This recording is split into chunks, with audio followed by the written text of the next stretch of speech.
So once again very warm welcome, very good evening to all of you.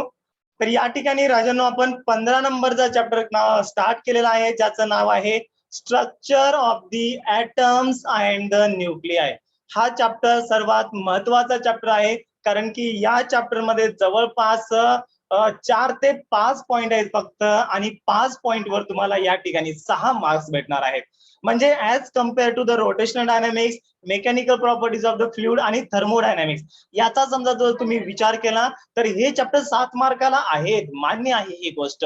But या ठिकाणी त्याचे point जास्त आहेत. बट हा चॅप्टर छोटासा आहे आणि हा 6 मार्काचा चॅप्टर आहे, त्याच्यामुळे याला तुम्हाला मिस करायचा नाहीये. तर कालच्या लेक्चर मध्ये आपण या ठिकाणी कॅन यू रिकॉलचे क्वेश्चन्स डिस्कस केले. त्याच्यानंतर आपण बघितलं काय स्टडी केला आपण थॉमसन्स ॲटॉमिक मॉडेल काय असतं हे आपण स्टडी केलेलं आहे. Just 1 minute.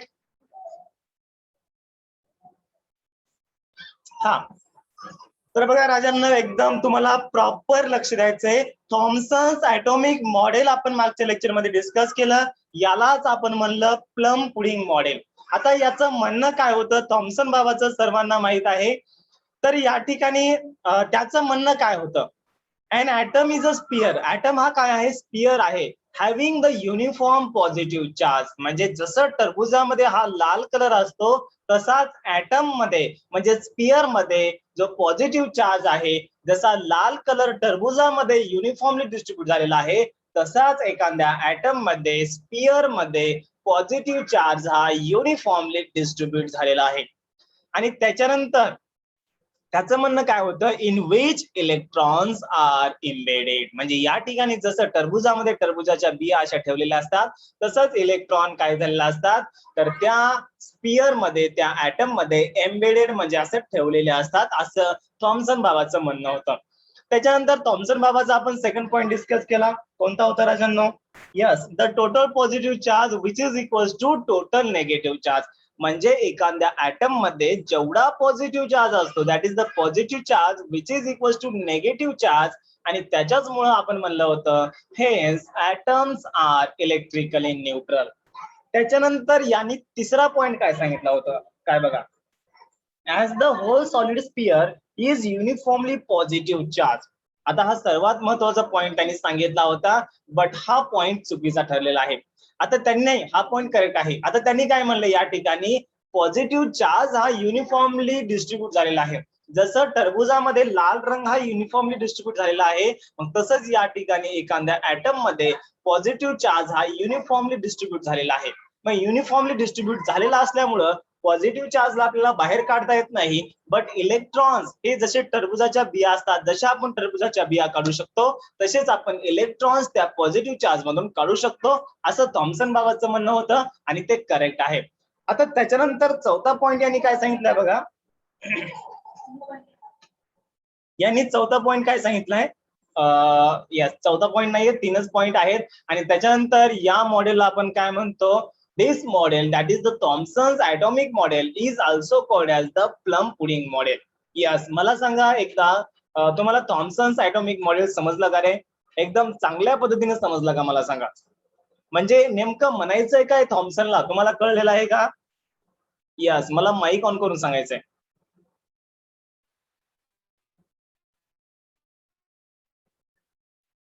Yes sir. Okay, वैभव थँक्यू, सानिका थँक्यू. ओके, चला ठीक आहे. तर याच्यानंतर आपण आता डिस्कस करणार आहोत सक्सेस आणि failure of the Thomson's atomic model. आता थॉमसन बाबाचं जे म्हणणं होतं, तर त्याच्यापैकी सक्सेस काय आहे आणि त्याचं फेल्युअर काय आहे. तर या ठिकाणी मी क्वेश्चन लिहितोय, तुम्ही पण माझ्यासोबत क्वेश्चन लिहू शकता. Okay, write down the question. याच्या ज्या नोट्स आहेत माझ्या स्कॅनिंग करायच्या बाकी आहेत, तर याच्या नोट्स तुम्हाला उद्या सकाळपर्यंत भेटून जातील. ओके, या चॅप्टरच्या नोट्स. हा, तर या ठिकाणी तुम्ही रफवर लिहू शकता हा question. Write down, discuss success and failures of the Thomson's model. So या ठिकाणी मी क्वेश्चन लिहितोय,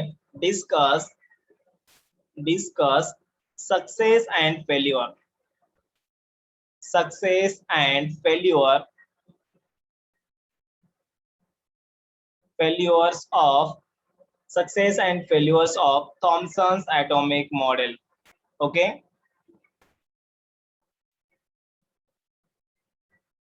थॉमसन्स ॲटॉमिक मॉडेल. आता थॉमसन बाबांनी जे पॉइंट सांगितले त्याच्यामध्ये किती पॉईंट करेक्ट आहेत आणि किती पॉईंट रॉंग आहेत. याला तुम्ही ऍडव्हान्टेजेस किंवा याला तुम्ही काय म्हणू शकता, what are the drawbacks and the advantages of the Thomson's atomic model तुम्ही म्हणू शकता. यस. आता याच्यामध्ये त्यांनी राजानं पहिला पॉईंट सांगितला. ओके, त्यांनी काय सांगितलं या ठिकाणी की एखादा जो ऍटम आहे तो ऍटम हा इनडिस्ट्रक्टिबल नाहीये. ऍटमचं आपल्याला विभाजन करता येतं पॉझिटिव्ह चार्ज आणि निगेटिव्ह चार्ज मध्ये. हा पॉईंट त्यांनी खरा सांगितला. मग याच्याहून एक गोष्ट लक्षात आलेली आहे म्हणजे formation of the ions. Ions कसे फॉर्म होतात, आयन्स कसे फॉर्म होतात हे त्यांनी या ठिकाणी सिद्ध करून दाखवलेलं आहे, प्रूव्ह करून दाखवलेलं आहे. मग त्याच्यामुळे या ठिकाणी पहिला पॉईंट काय येतो म्हणजे एखादा कंपाऊंड असेल किंवा एखादा आयन होतो, एखादा कंपाऊंड असेल किंवा एखादा आयन असतो तर तो फॉर्म होतो. तर हे त्यांनी काय केलेलं आहे, सिद्ध करून दाखवलेलं आहे. सो याच्यामधला जो सक्सेस पॉईंट आहे या ठिकाणी लिहितोय मी सक्सेस पॉईंट. आता याचा सक्सेस काय आहे, the model explain the formations of the ions and the ionic compound. This model असं म्हणू शकता किंवा डायरेक्टली म्हणू शकता the model explain the model explain the. आता एक्सप्लेन म्हणजे explain okay. The model explain the formation of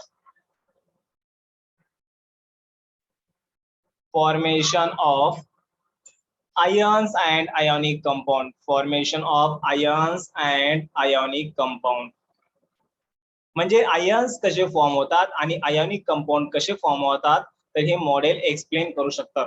कारण की त्यांनी म्हणलेलं आहे की एखाद्या ऍटम मध्ये पॉझिटिव्ह चार्ज असतो दॅट इज द प्रोटॉन आणि त्याच्यानंतर निगेटिव्ह चार्ज पण असतो. ओके, मग या ठिकाणी आयनचं फॉर्मेशन कसं होतं किंवा आयोनिक कंपाऊंडचं फॉर्मेशन कसं होतं हे आपण थॉमसन बाबाचा जो ऍटॉमिक मॉडेल आहे त्याला कन्सिडर करून आपण एक्सप्लेन करू शकतो. आता याचं ड्रॉबॅक काय आहे बघा. आता या बाबांनी काय सांगितलं, distribution of the charge found. आता त्यांनी काय सांगितलं, एखादा ऍटम हा स्पेरिकल शेपचा आहे, ठीक आहे, एखादा ऍटम हा स्पेरिकल शेपचा आहे ही गोष्ट आपल्याला मान्य आहे. बट त्या ठिकाणी त्यांनी काय सांगितलं, पॉझिटिव्ह चार्ज हा युनिफॉर्मली डिस्ट्रीब्यूट झालेला आहे आणि नेगेटिव्ह चार्ज हा जसं या ठिकाणी म्हणजे टरबुजामध्ये जशा टरबुजाच्या बिया असतात मग तसंच त्या स्पिअरवर इलेक्ट्रॉन्स हे एम्बेडेड असतात. बट ही गोष्ट अजून चुकीची आहे कारण तुम्हाला माहित आहे एखादा समजा आपण ऍटम जर कन्सिडर केला तर न्यूक्लियस मध्ये काय असतं राजांनो, प्रोटॉन असतात, पॉझिटिव्ह चार्ज असतात आणि electrons are revolving around the nucleus. Means this is the true structure of the atom.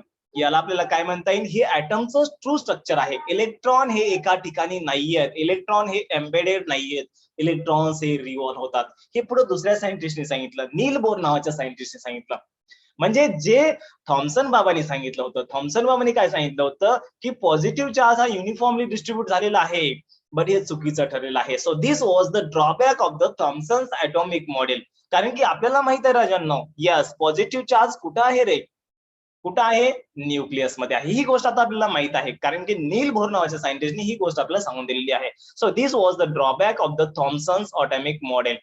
Yes, सर्वांना समजलंय what is the success and what is the failure. तर या ठिकाणी मी लिहितोय फेल्युअर. आता हे रफ आहे सगळं आपलं फेल्युअर्स. तर याच्यामध्ये फेल्युअर बघा, distribution of charge was found experimentally different than Thomson's model. Okay, तर हे तुम्ही ड्रॉबॅक लिहू शकता. That is the distribution of charge. चार्जचं जे डिस्ट्रीब्युशन आहे ते रॉंग सांगितलेलं आहे थॉमसनने. So distribution of charge, positive charge असेल किंवा नेगेटिव्ह चार्ज असेल किंवा दोन्ही बी असतील. So distribution of charge was found experimentally different, was found, एक minute, was found experimentally different,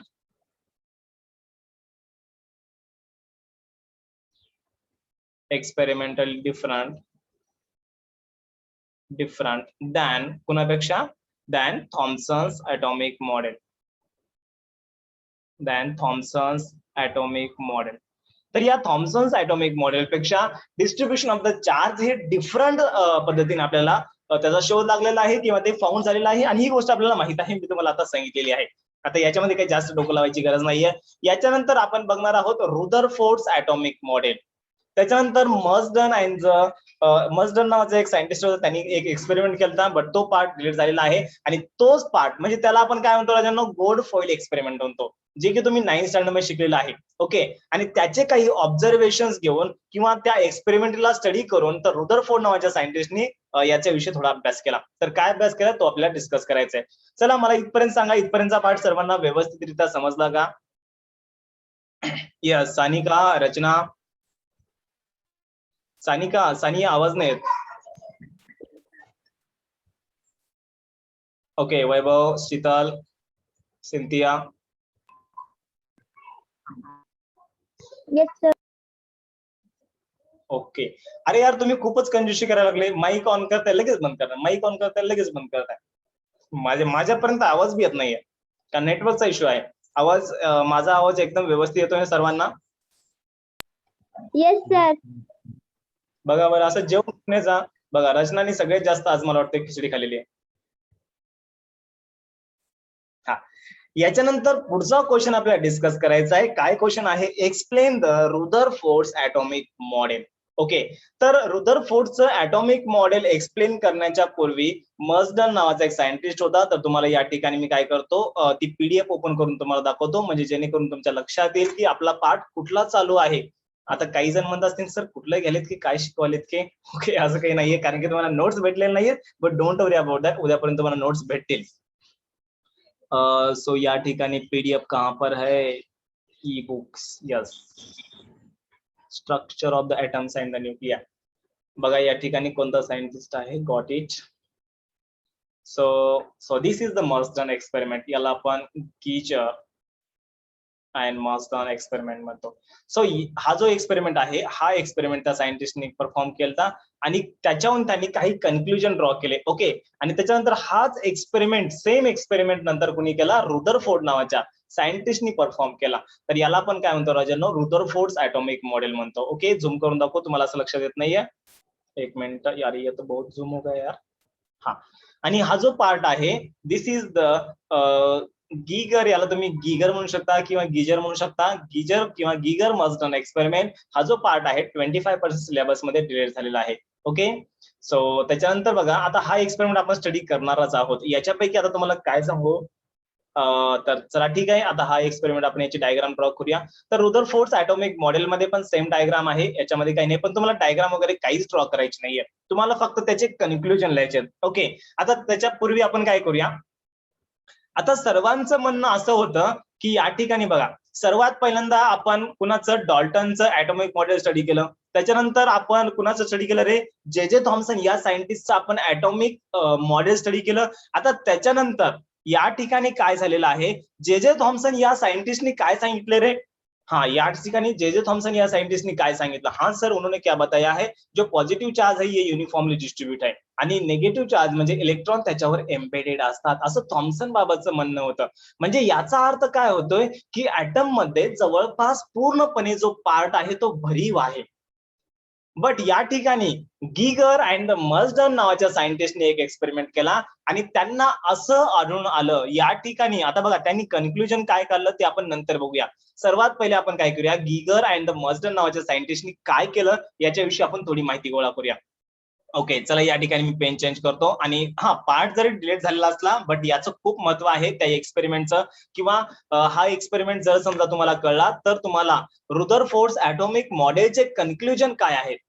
okay. म्हणजे बघा, results of the Geiger Marsden experiment could not be explain by the Thomson's model. आता ह्या ठिकाणी जो रिझल्ट फाइंड आउट केलेला आहे पुन्हा गीगर अँड द मर्सडन नावाच्या सायंटिस्टनी, it is explain by the Rutherford. त्यांनी रुदरफोर्ड नावाच्या सायंटिस्टनी हा जो एक्सपेरिमेंट केलेला होता त्याचा जो रिझल्ट आहे तो एक्सप्लेन केलेला होता, म्हणजे कंबाईन मध्ये स्टडी केलेला आहे थोडक्यामध्ये. तर आता या ठिकाणी बघा काय झालेलं आहे नेमकं. तर या ठिकाणी आपण काय घेतलेलं आहे, एक मिनिट,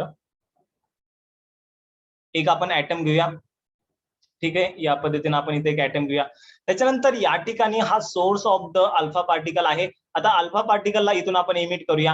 आता या ठिकाणी आपण एक कॉलिमेटर जोडलेला आहे. आता तुम्ही म्हणता सर कॉलिमेटर कशासाठी? अरे कॉलिमेटर काय करतं, हे जे पूर्ण रेज आहेत, आता अल्फा पार्टिकल इकडे जाऊ शकतो, मग इकडे जाऊ नये म्हणून हे काय करतात, या सर्व रेजला एका बीम मध्ये कन्व्हर्जन करतं आणि हे काम कोण करतं रे? कॉलिमेटर नावाचं इन्स्ट्रुमेंट काय करतं. So all the scattering ray all the scattering रेजचं एका बीम मध्ये कन्व्हर्जन करतं, म्हणजे एका रेज मध्ये कन्व्हर्जन करतं. ओके, सो या ठिकाणी बघा, आता हे अल्फा पार्टिकल सोर्स आहे. हा काय आहे? Alpha particle source. म्हणजे या ठिकाणाहून अल्फा पार्टिकल बाहेर निघणार आहेत. ओके, आणि भरपूर सारे निघणार आहेत. मग या ठिकाणी समजा काही असे स्कॅटर होत असतील तर ते स्कॅटर न होऊ द्यायचं काम कोण करतं? कॉलिमेटर करतं. म्हणजे या ठिकाणी सर्वच्या सर्व अल्फा पार्टिकल या ठिकाणी एका ऍटम मधून समजा आपण, आता हे ऍटम नाही, ऍक्च्युअल मध्ये त्यांनी काय केलेलं बघा, या ठिकाणी त्यांनी एक गोल्ड फॉइल घेतलेली आहे. राजांनो, काय घेतलेली आहे? गोल्ड फॉइल घेतलेली आहे. त्याच्यामुळेच याला आपण म्हणतो गोल्ड फॉइल एक्सपेरिमेंट. हाँ सर, अभी अभी याद आ रहा है सर, हमने 9th स्टैंडर्ड में स्टडी किया था. अरे बस सेम तोच एक्सपेरिमेंट आहे, काहीच डिफरंट नाही राजांनो, सेम तोच एक्सपेरिमेंट आहे.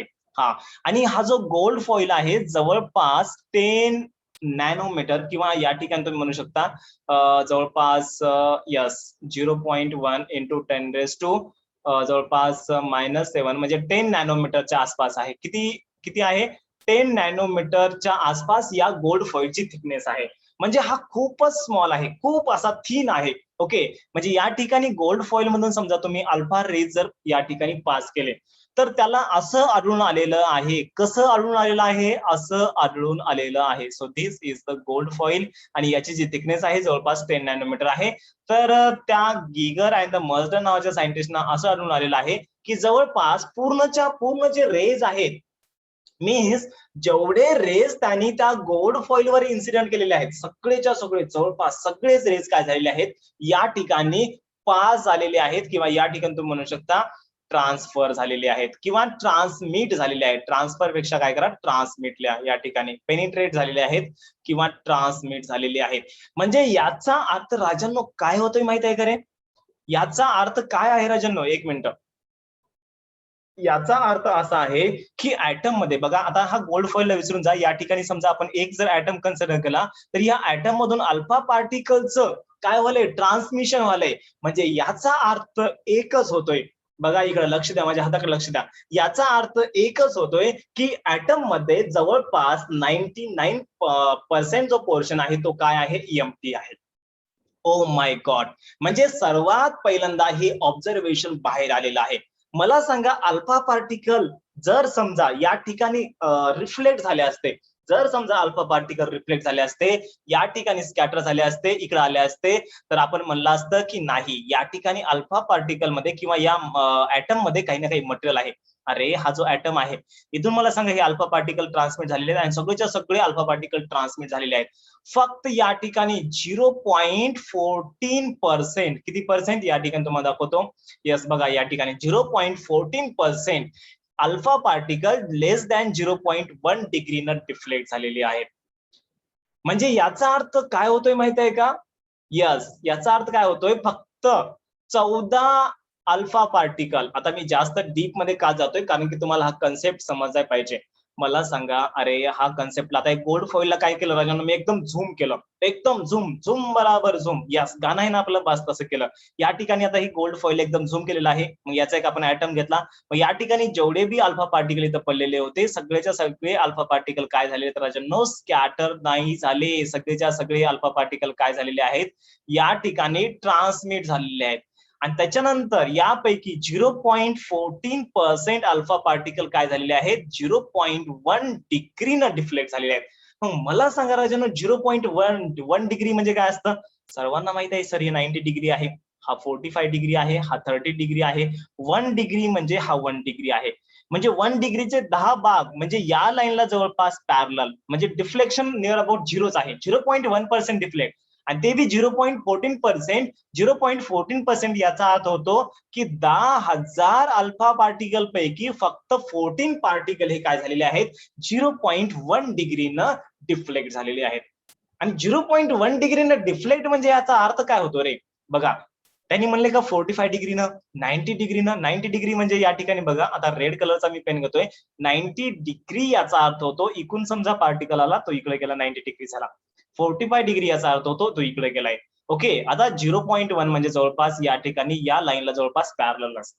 आणि ते बी किती? फक्त 14 particle, 14 alpha particle, alpha rays, 14 alpha rays, 14 alpha rays म्हणू शकता. किती पैकी? 10,000 पैकी. Oh my god. म्हणजे तुम्ही विचार करू शकता. अच्छा, मी ओ माय डॉट म्हणलं का? Okay, it's my mistake. Okay, तुम्हाला माहित आहे. Oh my God. ओके, चला ठीक आहे, मुद्दाम म्हणलेला आहे. हा, तर या ठिकाणी बघा राजांनो, लक्षात आलं का तुमच्या? म्हणजे या ठिकाणी एकच कन्क्लुजन निघालेलं आहे की थॉम्सन बाबांनी आपल्याला येड्यामध्ये काढलेलं आहे. अरे बापरे, म्हणजे थॉम्सन बाबांनी काय म्हणलेलं आहे? हा जो चार्ज आहे युनिफॉर्मली डिस्ट्रीब्युट झालेला आहे इकडं.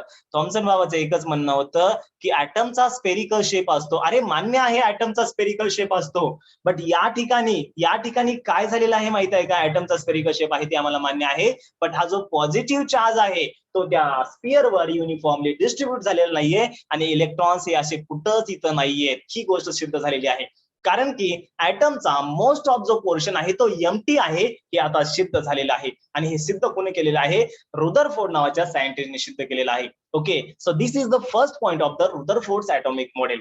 म्हणजे या ठिकाणी समजा आपण एक ऍटम कन्सिडर केला तर ऍटमचा मोस्ट ऑफ पार्ट एम्प्टी आहे. आणि त्याच्यानंतर रुदरफोर्ड बाबांनी आणखीन एक सांगितलं, तर या ठिकाणी पॉझिटिव्ह चार्ज कुठं आहे? पॉझिटिव्ह चार्ज हा न्यूक्लियस मध्ये आहे. आणि न्यूक्लियस हा इतका स्मॉल आहे. किती स्मॉल आहे? खूपच स्मॉल आहे. तुम्हाला पहिल्याच लेक्चर मध्ये सांगितलं होतं बघा, कॅन यू रिकॉलच्या क्वेश्चन मध्ये सांगितलं होतं how the atoms are made. Okay, atoms कसे बनलेले आहेत किंवा ऍटम कशापासून बनलेले आहेत, याच्यामध्ये तुम्हाला सांगितलं होतं की न्यूक्लियसची साईज राजांनो किती असते? 1,00,000 टाइम्स. किती असते? 1,00,000 times smaller than 1,00,000 times smaller than size of atom. त्या ऍटमच्या साईज पेक्षा साईज ऑफ ऍटम. ओके, त्या ऍटमच्या साईज पेक्षा किती? 1,00,000 वेळेस कमी असते. कशाची? न्यूक्लियसची. म्हणजे ऍटम हा, अरे ऍटम तर छोटा आहेच, बट ऍटमला समजा आपण मोठं कन्सिडर केलं तर त्याच्यापैकी न्यूक्लियस किती छोटा आहे? 1,00,000 times smaller than the size of the nucleus. म्हणजे तुम्ही याला इमॅजिन करू शकत नाही राजांनो, ही गोष्ट सत्य आहे. आणि त्याच्यानंतर मग हा जो पूर्ण स्पेस आहे हा एम्प्टी आहे. बघा, न्यूक्लियस आणि या ऍटमचं जे पूर्णपणे मास आहे जवळपास 99.9% जे मास आहे ह्या न्यूक्लियस मध्ये सामावलेला आहे. म्हणजे ऍटम हा स्मॉल आहे आणि त्याच्यानंतर न्यूक्लियस हा 1,00,000 times smaller than the size of the atom आहे. साईज ऑफ ऍटम आहे, बरोबर आहे. म्हणजे या ठिकाणी हे ऑर्बिट आहेत आणि या ऑर्बिटमध्ये इलेक्ट्रॉन्स हे काय होतात? रिव्हॉल्व करत असतात. ही गोष्ट सिद्ध झालेली आहे. आणि त्याच्यानंतर मग त्याच्यामुळे आपण या ठिकाणी अल्फा पार्टिकल जर याच्यामधून पास केले तर मोस्ट ऑफ अल्फा पार्टिकल हे ट्रान्समिट झालेले आहेत. जर समजा इलेक्ट्रॉननी त्याला जर अडथळा निर्माण केला असता तर रिफ्लेक्ट झाले असते, डिफ्लेक्ट झाले असते, पण असं झालेलं नाहीये कारण की इलेक्ट्रॉन खूप कमी आहेत. आणि या ठिकाणी काय झालेलं आहे? खूप जास्त एम्प्टी स्पेस त्याच्यामध्ये आहे आणि नियर अबाउट 99.9% जे मास असतं त्या ऍटमचं हे न्यूक्लियस मध्ये सामावलेलं असतं. आणि हे सगळं सांगितलेलं आहे आपल्या रुदरफोर्ड बाबांनी सांगितलेलं आहे. यस, आपलाच बाबा आहे तो रुदरफोर्ड. आता आहे तो फॉरेनचा, बट ठीक आहे, फिजिक्सचा असल्यामुळे तो आपलाच आहे. यस, सर्वांना Rutherford atomic model and the Geiger and the Marsden experiment समजला का? म्हणजे याचे पॉइंट सांगत नाहीये मी, पॉइंट तुम्हाला तर मी लिहून देणार आहे रे, याच्याविषयी तुम्ही काही चिंता करू नका. बट याचा जो मेन गाभा आहे ना, याचा मेन जो मिनिंग आहे ना, तो सर्वांना समजलाय. म्हणजे डॉल्टन बाबाचं काय होतं, जे जे थॉम्सन बाबाचं काय म्हणणं होतं, त्याच्यानंतर गीगर अँड मर्स्टनचं जाऊ द्या, त्याच्यानंतर रुदरफोर्डचं काय म्हणणं होतं. गीगर अँड मर्स्टननी फक्त एक्सपेरिमेंट केला आणि गीगर त्याच्यानंतर रुदरफोर्ड बाबांनी त्याच्यावरून काही कन्क्लुजन काढलेले आहेत. आता काय कन्क्लुजन काढलेले आहेत ते कन्क्लुजन आता आपल्याला या ठिकाणी बघायचे आहेत.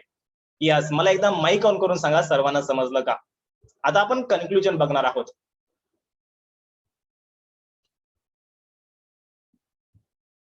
सो या ठिकाणी तुम्हाला क्वेश्चन लिहायचा आहे. काय आहे question? Explain the Rutherford atomic model.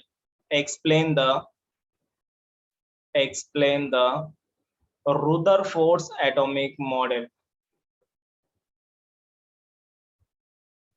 Rutherford atomic model. आता रुदरफोर्ड बाबाचं म्हणणं काय होतं? काहीच म्हणणं नाहीये, त्याचं एकदम सिंपल म्हणणं आहे. तर काय काय म्हणणं आहे याच्याविषयी आपल्याला डिस्कस करायचंय. तर त्याचं म्हणणं असं आहे की या ठिकाणी पॉझिटिव्ह चार्ज हा युनिफॉर्मली डिस्ट्रीब्यूट नाहीये. मग काय आहे? An atom consist of a very small central core called as the nucleus. म्हणजे या ठिकाणी ऍटम मध्ये न्यूक्लियस असतो असं त्यांनी सांगितलेलं आहे. म्हणजे या ठिकाणी म्हणू शकता अन ॲटम, या ठिकाणी तुम्ही लिहून घ्या. an atom consists of a very small, खूपच स्मॉल आहे. Okay, very small central core. सेंट्रलला पार्ट आहे तो, सेंट्रल कोर आहे म्हणजे गोलाकार आहे. Central core called nucleus. याला आपण काय नाव दिलेलं आहे? यस, आपण म्हणजे याला रुदरफोर्ड नावाच्या सायंटिस्टने काय नाव दिलेलं आहे? Nucleus. Okay, this is the nucleus. एक minute.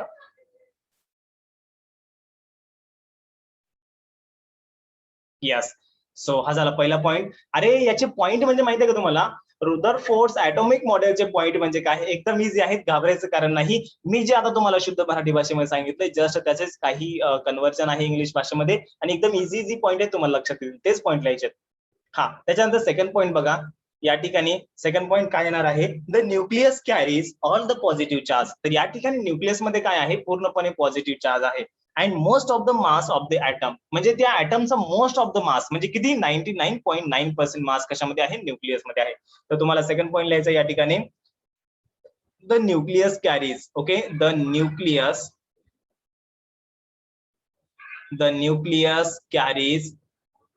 carries all the positive charge. The nucleus carries all the positive charge,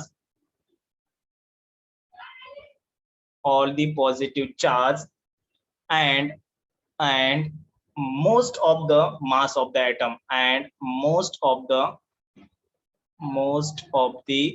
mass of the atom. Okay, mass of atom म्हणजे त्या ऍटमचं जे मास आहे ते मोस्ट ऑफ त्या न्यूक्लियस मध्ये असतं. दॅट इज किती असतं, जवळपास सगळंच असतं, 99.9% असतं. ओके, त्याच्यानंतर थर्ड पॉईंट काय आहे, the size of the nucleus is very small. आता या ठिकाणी तुम्हाला हाच पॉईंट सांगितला होता, न्यूक्लियसची साईज किती आहे, खूप स्मॉल आहे. किती स्मॉल आहे, 1,00,000 times smaller than the size of the atom आहे. हाच तुम्हाला थर्ड पॉईंट लिहायचा आहे. So write down the third point. या ठिकाणी काय येणार आहे, the size of nucleus is very small. The size of nucleus is very small. Okay, is very small. ही खूप स्मॉल आहे as compared to the size of the atom. As compared to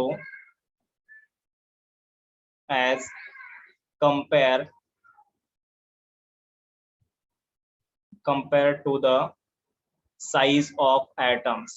Okay, size of atoms. तर त्या ऍटमच्या साईजच्या प्रमाणे किंवा ऍटमच्या साईजच्या comparison मध्ये तर या ठिकाणी न्यूक्लियसची साईज ही खूप स्मॉल आहे. दॅट इज किती आहे, 1,00,000 times. That is equal to काय आहे, 1,00,000 times smaller than, 1,00,000 times smaller than size of atom. Okay, smaller than size of atom. तर हा झालेला आहे थर्ड पॉईंट. म्हणजे तुम्हाला मी जे सांगितलं होतं तेच तुम्हाला मी या ठिकाणी लिहून देत आहे. त्याच्यानंतर चौथा पॉईंट बघा, या ठिकाणी काय सांगितलं त्यांनी, इलेक्ट्रॉन. आता या ठिकाणी त्यांचं म्हणणं काय होतं की इलेक्ट्रॉन हे एम्बेडेड नाहीत. इलेक्ट्रॉन हे काय आहेत, सर्क्युलर ऑर्बिट मध्ये रिव्हॉल्व्ह होतात. हे या ठिकाणी कुणी मानलेलं आहे, रुदरफोर्ड नावाच्या सायंटिस्टनी मानलेलं होतं. बट जे थॉम्सनचं म्हणणं काय होतं, जसं टरबुजामध्ये टरबुजाच्या बिया एम्बेडेड असतात तसंच इलेक्ट्रॉन असतात आणि पॉझिटिव्ह चार्ज हा ओव्हरऑल डिस्ट्रीब्यूट झालेला आहे.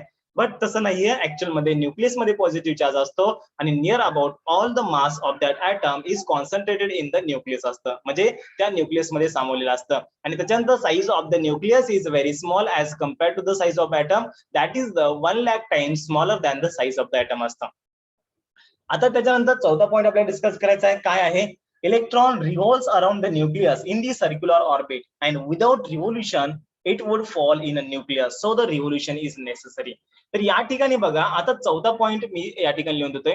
तर चौथा पॉईंट बघा, सर्वांना माहित आहे. ओके, या ठिकाणी न्यूक्लियस हा खूप स्मॉल आहे, सर्वांना कळेल आहे. आणि इलेक्ट्रॉन हे काय करतात, सर्क्युलर ऑर्बिट मध्ये रिव्हॉल्व्ह होतात अराउंड द न्यूक्लियस. मग या ठिकाणी इलेक्ट्रॉनचं रिव्हॉल्व्ह होणं हे गरजेचं आहे. जर समजा इलेक्ट्रॉन रिव्हॉल्व्ह झाले नाही तर या ठिकाणी हा पॉझिटिव्ह चार्ज आहे आणि हा नेगेटिव्ह चार्ज आहे. पॉझिटिव्ह निगेटिव्ह चार्ज एकमेकांना अट्रॅक्ट करतील आणि इलेक्ट्रॉन हा सेंटर मध्ये सामावून जाईल. ओके, बट रुदरफोर्ड नावाच्या सायंटिस्टला हे माहित होतं, त्याच्यामुळे त्यांनी काय केलं, इलेक्ट्रॉन हे रिव्हॉल्व्ह करतात अराउंड द न्यूक्लियस असं त्यांनी सांगितलं. यस, आणि हा खरा पॉईंट ठरला. त्याच्यानंतर पुढचा पॉईंट काय आहे बघा, त्यांनी काय सांगितलं पुढं, atoms are electrically neutral. Atoms are electrically neutral म्हणजे याचा अर्थ काय होतो, जेवढा पॉझिटिव्ह चार्ज आहे which is equal to negative charge तेवढाच आहे. देअरफॉर पॉझिटिव्ह निगेटिव्ह चार्ज एकमेकाला कॅन्सल करतात आणि फायनली आपण म्हणू शकतो atoms are electrically neutral असं आपण म्हणू शकतो. Yes, so this is all about the Rutherford's atomic model. म्हणजे गिगस मर्टनचा आपण एक्सपेरिमेंट बघितला. आता हा काही एक्सपेरिमेंट तुम्हाला येणार नाही, बट या एक्सपेरिमेंटचा यूज करून त्यांनी काय केलेलं आहे, रुदरफोर्डने थॉम्सन बाबांनी जेवढं म्हणणं सांगितलं होतं तर त्याचं जे म्हणणं आहे ते खोटं ठरवून तर जे खरं म्हणणं होतं रुदरफोर्डचं ते त्यांनी सांगितलेलं आहे. यस, समजलं सर्वांना? यस, एकदा हो म्हणा नाहीतर नाही म्हणा. यस, वैभव, शीतल, सानिया, सिंथिया, सानिका. समजलं का रे? Yes sir. Okay good.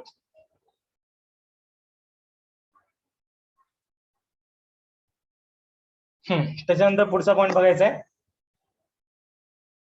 आपल्याकडे किती मिनिटं बाकी आहेत? 6 मिनिटं आपल्याकडे बाकी आहेत. तर याच्यानंतर पुढचा पॉईंट आपण मला वाटतं नेक्स्ट मीटिंग मध्ये स्टार्ट करूया. ओके, काय करायचं रे? नेक्स्ट मीटिंग मध्ये स्टार्ट करायचा? यस, लगेच काय करा, जॉईन करा. हा यस, बोला सर.